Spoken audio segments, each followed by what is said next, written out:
Playoffs are bust, says Ryan Rothstein. Will they make the playoffs? Let's find out more about the Phillies as they're home tonight with the Mets with Scott Lauber from Inquirer, the Philadelphia Inquirer. Scott, how you doing on Friday?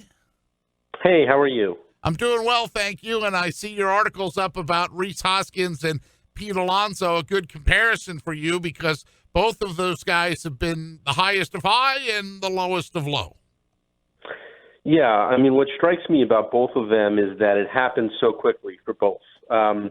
We go back 2 years and Rhys Hoskins got called up and was essentially an overnight sensation. I know he went, 13 at-bats without a hit and then all of a sudden took off. And, by the start of 2018, he's barely been in the big leagues and he's the face of the franchise and sort of the guy everyone goes to kind of take the temperature of the team, and he's their biggest star and position-playing star and all of those things. And it seems to me as though it's all happening the same way for Alonso. It's in his case, he started the season on the roster, but he's had a great rookie year. He's got, 42 home runs, more than any Mets player ever. So we're talking about more than Mike Piazza ever hit with the Mets, more than Darryl Strawberry ever hit with the Mets. I can see where it's happening for him as well, where he's kind of becoming a face of the franchise. And I know it dawned on Rhys Hoskins. I had a conversation with him the other day that, out of the All-Star break, Alonso had about 3 weeks there where he kind of struggled a little bit. And we were talking about it, and Hoskins said, look, it happens to all of us. But it hasn't happened much to these two guys. Hoskins is going through the worst slump of his career right now. It's going to happen to Alonso at some point, and I think you learn a lot about some of these guys when they go through struggles. How quickly can they come out of it? And I think the Phillies are trying to figure that out with Rhys Hoskins. Eventually the Mets will have to do the same with Pete Alonso. Where do you think the best spot is for Hoskins in the lineup? Because clearly the leadoff spot was a spot he was not very comfortable with. I like him right where he is, right where he was the other night, the 4-hole. It's interesting because you talk to most players and they say, well, I'll bat wherever the manager puts me and it doesn't really matter and you only bat in that spot once a game. But for whatever the reason, Hoskins' numbers throughout his brief career have been considerably better in the 4-hole than anywhere else. He's batted mostly second or fourth. Those are the largest sample sizes. And the difference between the numbers he's put up batting fourth and the numbers he's put up batting second are pretty stark. I wrote about them the other day. It's well over a 900 OPS batting fourth, under an 800 OPS. It's in the 700s batting second. So I don't know why that is. No one seems to know why that is, but it is what it is. So I would keep him in that spot. I know they love to guarantee that they can get him to the plate in the first inning, and that's one of the reasons why Gabe Kapler likes him batting second. But, until those, for whatever the reason, until those numbers kind of, get closer to, one another, I think that there's enough of a difference to say you got to leave him where he is and let him go. Scott, I've heard this discussion, this week in the past regarding just the organization's approach at the plate. And when you talk about the launch angle craze, and you touched on it on this article that you wrote for the Philly Inquirer, and I think it's interesting to dive a little bit deeper into this because Hoskins, gets called up in August, 10 days into August 2 years ago. He has a slugging percentage of .618. Right, then it goes to .496 last season, and now this year it's .474. And some people say it's because of the launch angle craze and because of what the approach that's being taught to these players from the organization's standpoint. Now, I want your opinion on how big of a factor that is for Hoskins' quote-unquote, dip.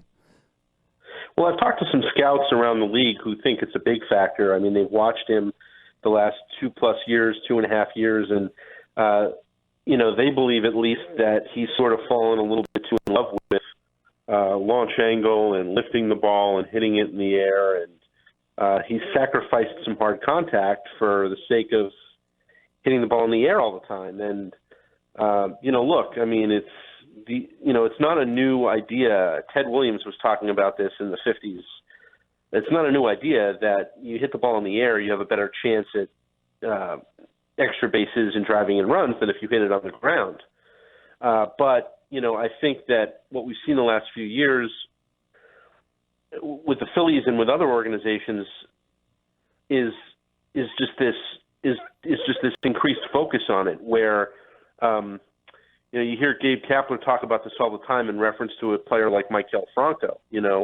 Ground balls are not welcome, basically, and it doesn't matter how hard you hit it. They don't want the ball on the ground. And if it's changing the way you swing, if it's changing your swing path, and it's putting you in a position where you're doing things that are outside of what makes you comfortable, I think that's where it gets a little bit dangerous, or maybe a little bit of a slippery slope. I don't know how much of an effect it's had with Hoskins, because obviously the more, you ask people with the Phillies and they'll downplay it. And like I said, I've talked to scouts from other teams who've noticed this and feel like that's their theory for why he struggled. But he is hitting more pop-ups than ever before, which tells me he's getting under the ball and really focusing on hitting it in the air, where maybe he should be thinking about driving it. And you talk to people like Charlie Manuel, who've been doing this for a long time, and they don't deny that balls in the air are better, but there are ways to hit underneath a ball that do not involve crazy uppercut swings and focusing on what your launch angle is. If you take a good path to the ball, their theory is you're going to get some loft and some launch that way. So, I don't know. I don't think it can hurt to have a voice like Charlie around to kind of maybe put things in a way that Rhys Hoskins hasn't heard them before. So maybe that'll help. But whatever the case may be, he's got to find a way out of this funk that he's been in now for the last 6 or 7 weeks. So who's the culprit of this approach at the plate when talking about the Philadelphia Phillies offense? Is it Gabe Kapler? Is it the hitting coach? Is it Matt Klentak? Are we ever going to see a shift in approach from the Phillies? Because let's step away from Hoskins and let's zoom out a little bit more. The Philadelphia Phillies are dead last throughout the entire season with runners in scoring position. So what's going to change here? What is going to give? I don't think it's one person. I think in a lot of ways they're very much in lockstep. A lot of people in the organization in terms of how they think about things, and specifically since we're talking about hitting, I think this launch angle idea, it's worked for many organizations. The Dodgers are one who preaches this pretty strongly, and they've been the best team in the National League now for several years running. So, the Phillies are not alone. It's sort of taken hold across the game, and my problem with it is not anything philosophically, or as I said, it's no secret that balls in the air are better than balls on the ground. But I just think that it's dangerous when you take kind of a one-size-fits-all approach to hitting. And, you talk to players who played for Charlie Manuel when he was both the hitting coach and a manager, and they'll tell you that, he doesn't, you say, what's Charlie's philosophy on hitting? And, it's not like anyone has one definition. It's, well, I was this kind of hitter, so Charlie let me do this, or he worked with me on this. When he got hired, I guess I should say promoted or moved into this job a few weeks ago, I was talking to a lot of players who played for him in the past, and one of them was Chris Coast. And if you remember Chris Coast, the backup catcher in 07 and 08, he had a real kind of ugly, unorthodox swing that you probably would never teach. You'd never show a video of Chris Coast's swing and tell a kid, swing like this. But it worked for him, and it got him to the big leagues. And, Charlie never tried to turn him into something he wasn't. He never tried to make him swing like, Ryan Howard or swing like Chase Utley. He swung like Chris Coast, and they worked with what they had. And I think that's where you kind of fall into a little bit of a dangerous territory, is when you try to turn everyone into the same thing. I just don't think that's hitting. I don't think that's how it's done. Spending some time with Scott Lauber here on the Sports Bash on 97.3 ESPN, Phillies beat reporter for the Philadelphia Inquirer. Find him on Twitter at Scott Lauber, SCOTTLAUBER is his Twitter handle. This is his second stint covering the Titans. Been here, went to Boston, came back, because he understands the Philly is the cool place to be. Scott, tell us a little bit then about some other guys in the lineup, especially Corey Dickerson. I mean, not only has Corey Dickerson come in and produced, not only is he maybe a chip that Matt Klentak can say, like, see, I did one thing right, but what's his future? Because he's a soon-to-be free agent. Yeah, I mean, look, I think he was kind of an interesting guy when they picked him up in the trade at the deadline. I thought he was a guy who could really kind of help them on pretty much an everyday basis. And they've talked, Gabe Kapler's talked pretty honestly about how Dickerson's become a better hitter since his days in Tampa, where he was a pretty good hitter, and then he went to Pittsburgh, and he sort of closed some holes in his swing and has become a little bit of a better offensive player. And I think he came over here. He had that little groin problem, so he wasn't in the lineup every day, and he was swinging a bit of a hot bat, and then he went cold for a little while, and now he's hot again. And he's a guy who we talked about Rhys Hoskins in the leadoff spot, or what should the Phillies do with the leadoff spot, which is a thing they haven't been able to solve since Andrew McCutchen got hurt. I'd give Dickerson a little bit of a run in that spot and see what he can do. I think that he's got some pop. He not only can he hit the ball out of the ballpark, but he can hit the ball. He can hit balls for extra bases. I would like to see him get on a little bit of a roll, and it looks like he's on one. And as long as he is, might as well bat him up there. It's going to be interesting to see what happens with him at the end of the season. I'm sure he's going to want. I'm sure he's going to want an opportunity to play every day. And I don't know that that'll necessarily be the case here. We'll see what happens. Certainly McCutchen's going to come back, and when he does, he's going to be an everyday outfielder. Harper plays every day. What do they do about center field? I mean, we can get into a whole discussion about Odubel Herrera and what his future will be when his suspension is up, whether he stays in the organization or gets moved. Adam Hazley is someone who they'll consider as an everyday guy. So they've got some options in terms of the outfield when they get completely healthy. Jay Bruce, for that matter, right, is under contract for next season. So they're going to have numbers in the outfield. It's just a matter of whether they can make them all work. And Dickerson's a guy you'd like to keep around because, as I said, he's got ability and he can certainly play every day. It's just I wonder whether their needs are going to line up with what his desire is. Yeah, and it's interesting because Bruce is under contract for 2020. He can, in June, that's the Jay Bruce you want, but then Jay Bruce is 33. He has injuries that can take him off the field. You got to weigh both sides of that. Yeah, I think in a perfect world, he remains with them and does what they got him to do, which was to be a bat off the bench.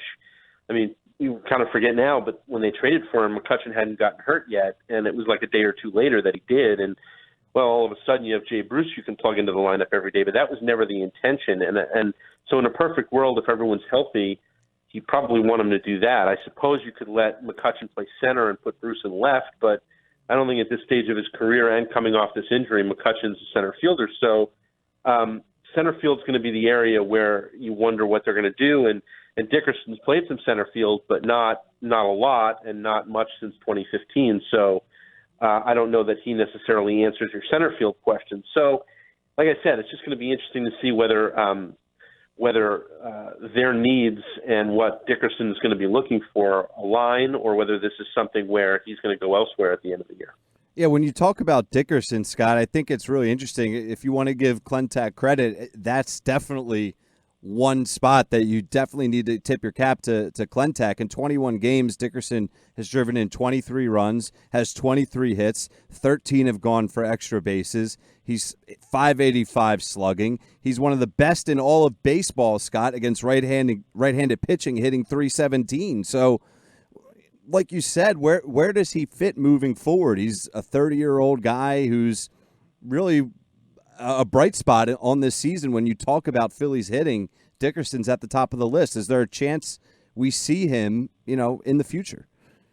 Sure, I'm sure there's a chance. Like I said, it's going to kind of come down to what they figure out in center field. Is Adam Hazley your guy going forward? Do you want to experiment with either McCutchen or Dickerson in center field? What do you do about Odubel? So there's a lot of factors when it comes to center field and that piece of the puzzle. I mean, like I said, that McCutchen is going to play every day somewhere, and Harper's going to play right field every day. So, that kind of, that's sort of how it's whether the puzzle pieces fit together and Dickerson's a fit there. I think, I don't take issue with a lot of the moves that Clentax made in season.